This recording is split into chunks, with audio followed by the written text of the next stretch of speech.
The term New Historicism was first used by the American critic Stephen Greenblatt. His book Renaissance Self-Fashioning From More to Shakespeare, published in 1980, is often seen as the starting point of this approach. However, similar ideas were already being explored in the 1970s by Lever in his book The Tragedy of State, a study of Jacobean drama published in 1971. Lever's work challenged traditional views of Jacobean theatre and connected the plays more directly to the political events of that time. In simple terms, New Historicism is a way of studying literature that looks at literary and non-literary texts side by side, usually from the same time period. It does not work as more important than the historical texts. Instead of thinking of literature as the main focus and history as the background, New Historicism gives both equal importance. This idea is summed up by critic Montrose, who described it as an interest in both the textuality of history and the historicity of texts. This means history is treated like a text that needs interpretation, and literature is seen as shaped by its historical setting. Greenblatt explained that this method shows a strong interest in reading all kinds of texts from the past, not just literature, with same careful attention. This makes New Historicism different and even controversial for some because it studies literature without making it the central or most important part. A typical New Historicist analysis places a literary text next to a historical document. For instance, Greenblatt would compare Renaissance plays with colonial policies from the same time, showing how these plays reflected the mistreatment and dehumanization of colonized people. Often, these essays start with a striking historical story called an anecdote instead of discussing what other critics have said about the play. These anecdotes are vivid, specific, and seem like eyewitness accounts helping to bring history to life. Rather than treating these historical documents as just background information, New Historicists study them as important texts in their own right. These documents are better called core texts instead of contexts, since they are treated as equals to the literary texts. Both the literary and non-literary texts are seen as products of the same historical moment and are analyzed together. Richard Wilson and Richard Dutton, in their book New Historicism and Renaissance Drama, describe how this approach replaced the old idea of Shakespeare as the voice of English culture. Instead, it showed how the plays were tied to other texts from the same time, such as laws, medical writings, and colonial records. These texts reveal the realities of social control, like the of festivals, the beginnings of slavery, the rise of male dominance, the persecution of those seen as different, and harsh punishments of early prisons, what Michel Foucault called the age of confinement. When we say that New Historicism involves studying literary and non-literary texts side by side, the word parallel is very important. It shows what makes this method different from older ways of studying literature that also used history. In older approaches, the literary work was treated as the main focus, the jewel, and historical material was just background information seen as less important. The first big difference between new and old historicism is that New Historicism treats literary and non-literary texts as equally important.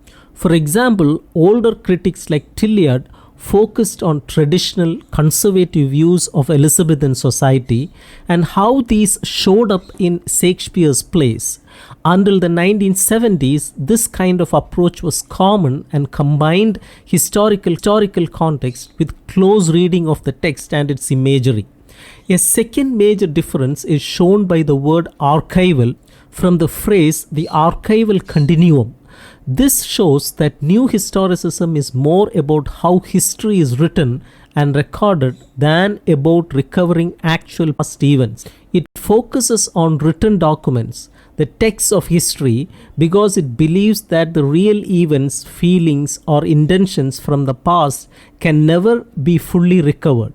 New historicism is influenced by the idea that we cannot access the original experience of a past person only with the written text they left behind. So instead of trying to get back to what really happened, New Historicism closely analyzes historical writings just like it does with literature. It treats history as something that is always filtered through language and culture. This idea is also shaped by the philosophy of deconstruction, especially Derrida's famous statement that there is nothing outside the text. In this view, our knowledge of the past is processed three times. First, through the way people of that time understood and described their world. Second, through how we understand and interpret those writings today.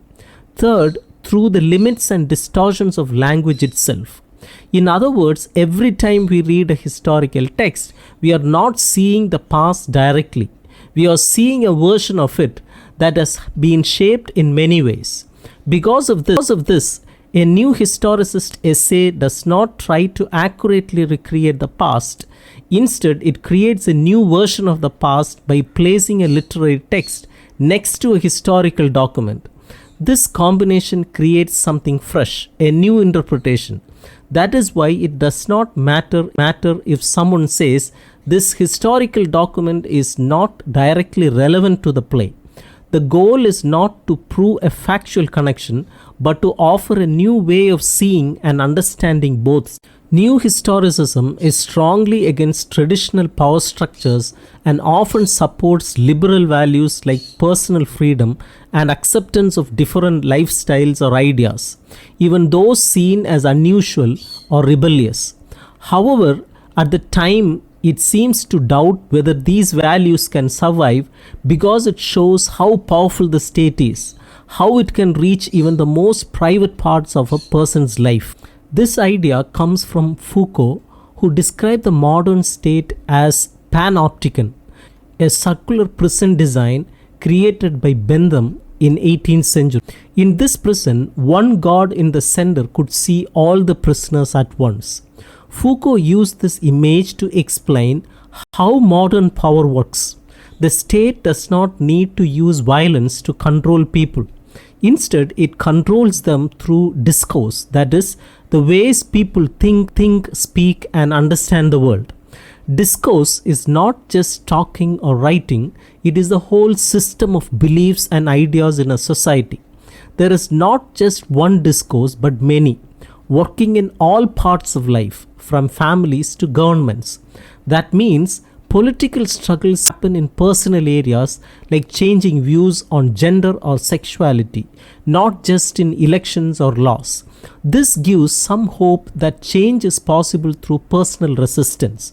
But new historicism also shows how deeply these systems of power shape our thoughts. Just that people may not even be able to think differently because power controls how we think. This makes big changes seem very difficult. Foucault studied how institutions like prisons, hospitals, and sexual laws help the state keep this power. He did not strictly divide between physical control, like punishment, and mental control, like ideas and beliefs, unlike other thinkers like Althusser.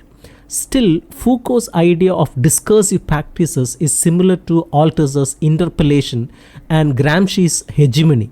All describe how people absorb the ideas of the powerful and control themselves, so the state does not need to force them. Even though it is called New Historicism, this approach really belongs to literary studies. It involves very detailed reading of non-literary texts like historical documents in the same way literature is analyzed. Usually, only short parts of these documents are studied with little background or context. which makes their meaning seem more powerful. New historicist critics often ignore what others have written about the same text as if they are starting fresh. Because of this, New Historicism treats historical documents almost like isolated poems, analyzing them deeply without much regard for the wider historical situation. Sometimes just one document is used to support a big claim about society or history. That is why historians usually do not respect this method very much. But it has become very popular among people outside of history, especially in literature departments. New historicism is very appealing for several reasons. First, even though it is based on complex post-structuralist ideas, it is usually written in a much clearer and easier to understand way. It avoids the confusing language that post-structuralist writing often uses. It presents its evidence and conclusions clearly, and while people may sometimes disagree with its interpretations, that is partly because it shows the original material openly, like Freud's theories, so others can look at the same material and decide for themselves. Second, the content of new historicist work is often very interesting and unique, especially for students of literature. These essays stand out from other types of literary criticism. They feel fresh and different. They also have a clean and simple style because they don't usually refer to what other critics said about the same literary work. This gives them a bold and dramatic feel. Third, a new historicist writing always has a strong political message, but it avoids some of the common issues found in traditional Marxist criticism. It doesn't sound as aggressive or preachy, and it usually lets historical documents speak for themselves more. New historicists place literary texts next to non-literary ones and read the literature by comparing it with real-world documents like laws, diaries, or newspapers. They try to make famous texts feel fresh and familiar, removing the usual ways people have studied them and looking at them with a new perspective. They focus on power, especially how governments control people, how men keep control in society, and how colonization affects the way people think.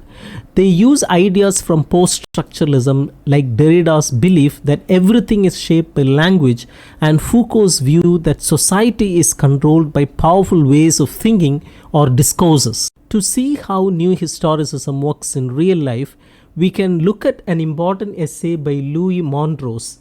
His essay, A Midsummer Night's Dream and the Shaping Fantasies of Elizabethan Culture, Gender, Power, Form, was first published in the journal Representations, which is closely linked with the new historicist movement. It was later reprinted in a book edited by Wilson and Dutton. Montrose famously defined new historicism as focusing on the historicity of the text and the textuality of history. In other words, showing how literature is shaped by history and how history is shaped by literature. His main argument is that Shakespeare's A Midsummer Night's Dream both reflects and helps to create the culture of its time.